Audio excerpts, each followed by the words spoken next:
देवर पर अश्लील हरकत और मारपीट का आरोप, एसएसपी से न्याय की गुहार। आजमगढ़ कोतवाली क्षेत्र के निवासी सरिता गुप्ता ने अपने देवर अरुण गुप्ता पर अश्लील हरकत और दुष्कर्म के प्रयास का आरोप लगाया है। विरोध करने पर पीड़िता के साथ देवर सुशील गुप्ता और उसकी पत्नी सोनल ने मिलकर मारपीट की, जिससे वो बेहोश हो गई।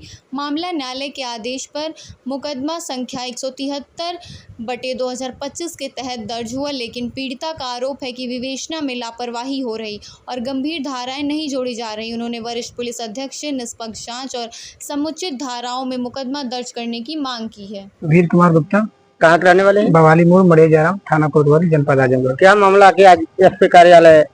आज एसपी कार्यालय मैं से ले आया हूँ कि कोर्ट के आदेश पर पर कितनी बार आप एसपी कार्यालय आ चुके हैं अब तक? अभी तो कोर्ट के आदेश पर जब मुकदमा लिखा गया कम से कम 2 बार आ चुके कोर्ट के आदेश पर, और इसके पहले कम से कम 20 बार मैं यहाँ आ चुका हूँ। लेकिन जो कोर्ट के आदेश पर मुकदमा लिखा गया है यहाँ आने के बाद कुछ हमें फायदा मिला है। इसके पहले जो मैं आया था उसमें कोई सुनवाई नहीं हुई थी।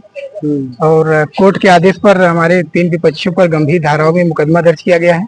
उस मुकदमे की जांच दरोगा जी सौरभ त्रिपाठी कर रहे हैं।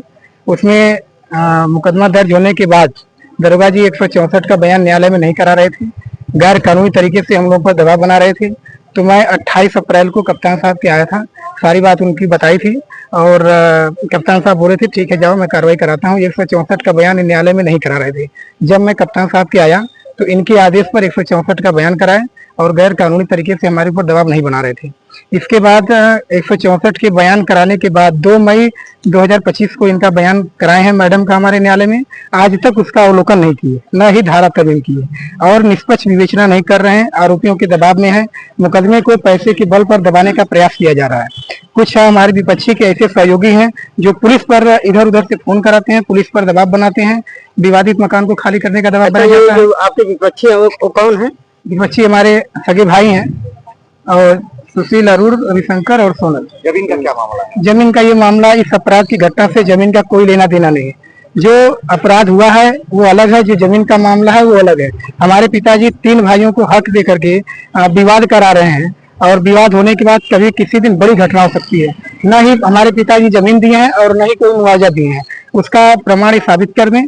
और हमारे पास कोई जमीन नहीं है और मैं जमीन जो अपनी पत्नी के नाम से लिया हूँ, कैसे लिया हूँ, कैसे नहीं लिया हूँ, इसकी पूरी प्रमाण साबित करेंगे। मेरे पिताजी द्वारा कोई जमीन नहीं दिया गया, न ही कोई मुआवजा दिया गया है। ये फरार तरीके से काम करते हैं। मैं एक मुकदमा और कोर्ट में करने जा रहा हूँ 420 पर, अपने पिताजी पर, अपने चाचा पर करने जा रहा हूँ।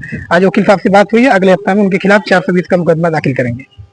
आप क्या चाहते हैं? हम ये चाहते हैं कि आज कप्तान साहब आश्वासन दिए हैं कि मैं 164 का जो बयान हुआ है उसका हम अवलोकन करवा करके धारा तरमीम कराएंगे। कप्तान साहब आश्वासन दिए। इससे पहले आप ये भी कहे थे कि ड्यूटी इंचार्ज हमारी एक भी बात नहीं सुन रहे हैं, टोटल मुलजिम का बयान दर्ज कर रहे हैं। मुकदमे में साक्ष्य को दबाया जा रहा है पैसे के बल पर और हमारी एक भी बात दरोगा जी नहीं सुन रहे हैं। टोटल मुलजिम का बयान दर्ज कर रहे हैं। टोटल मुलजिम का जो भी साक्ष्य दिया जा रहा है उसकी बात लिख रहे हैं, हमारा एक भी बयान दर्ज नहीं कर रहे हैं। और मैं इसके लिए कप्तान साहब से मिला था, आश्वासन दिए हैं और बोले कप्तान साहब मैं अपराध जो हुआ है उसकी 164 का बयान कराया गया, उसका अवलोकन करा करके धारा हम बढ़वा रहे हैं।